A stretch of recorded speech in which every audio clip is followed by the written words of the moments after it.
আপনি কি সেই আশ্চর্য ছাগলটির কথা জানেন, যেই ছাগলটি রাসূল সাল্লাল্লাহু আলাইহি ওয়াসাল্লামের পবিত্র হাতের ছোঁয়ায় শুকনা শরীর নিয়েও ঝরঝর করে দুধ দিয়েছিল? ঘটনাটা শুনলে গায়ের লোম দাঁড়িয়ে যায়। দৃশ্যটা কল্পনা করুন, মক্কা থেকে অনেক দূরে ধুধু মরুভূমির এক কোনায় ছোট্ট একটা তাঁবু। সেখানে থাকতেন এক দয়ালু নারী, উম্মে মাবাদ।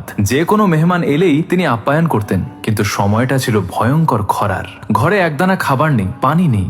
উম্মে মাবাদ নিজেই ভীষণ অসহায়। ঠিক এমন এক ঘর দুপুরে তার তাঁবুর সামনে এক কাফেলা এসে থামলো। কাফেলার একজন মানুষের চেহারা থেকে যেন নূর ঠিকরে পড়ছিল। তিনি বিনীতভাবে উম্মে মাবাদকে বললেন, খাবার বা পান করার মতো কি কিছু হবে? আমরা দাম দেব।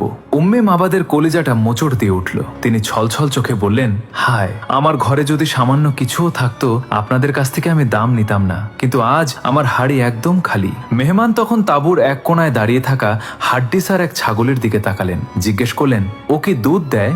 উম্মে মাবাদ করুণ হেসে বললেন, ও তো নিজেই ঠিক মতো চলতে পারে না, ও আবার কি দুধ দেবে? আগন্তুক বললেন, অনুমতি দিলে কি আমি একটু চেষ্টা করে দেখতে পারি? উম্মে মাবাদ সম্মতি দিলেন, যদিও তার কোনো আশা ছিল না। এরপর যা ঘটল তা কোনো জাদুর চেয়েও কম নয়। সেই মেহমান বিসমিল্লাহ বলে ছাগলটার গায়ে হাত বুলিয়ে দোয়া করলেন, আর সাথে সাথেই শুকিয়ে যাওয়া ছাগলের ওলান দুধে টলমল করতে শুরু করলো।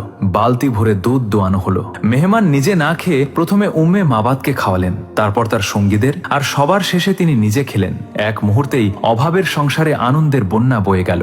মেহমান চলে গেলেন। সন্ধ্যায় উম্মে মাবাদের স্বামী বাড়ি ফিরে ভরা দুধের পাত্র দেখে অবাক। ঘরে তো কিছুই ছিল না, এত দুধ এলো কোথা থেকে? উম্মে মাবাদ আবেগে কাঁপতে কাঁপতে সব খুলে বললেন।